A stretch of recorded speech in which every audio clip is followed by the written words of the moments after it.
Xalq deputatlari Jondor tumani kengashining navbatdagi 27-sessiyasi yig'ilishi yakunlandi. Sessiya kun tartibiga qo'yilgan barcha masalalar deputatlar tomonidan atroflicha muhokama qilinib, tegishli qarorlar qabul qilindi.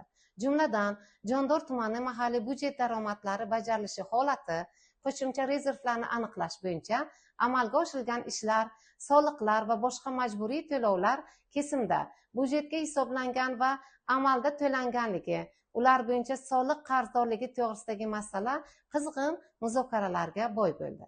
Jondor tumani mahalliy byudjet daromadlarining to'liq va barqaror bajarilishini ta'minlash, qo'shimcha rezervlarni aniqlash hamda soliqlar va boshqa majburiy to'lovlar yig'imdorligini oshirish bo'yicha amalga oshirilayotgan chora-tadbirlar natijasida tumanning iqtisodiy salohiyatidan samarali foydalanish imkoni kengaydi. Eng muhimi, qo'shimcha shakllangan mablag'lar hisobidan aholi uchun muhim bo'lgan ichki yo'llarni ta'mirlash, ichimlik suvi, elektr ta'minoti, ko'chalarni yoritish, obodonlashtirish ishlarini amalga oshirish, ta'lim, sog'liqni saqlash va yoshlar siyosati sohalariga qo'shimcha mablag'lar yo'naltirish imkoniyati yaratiladi.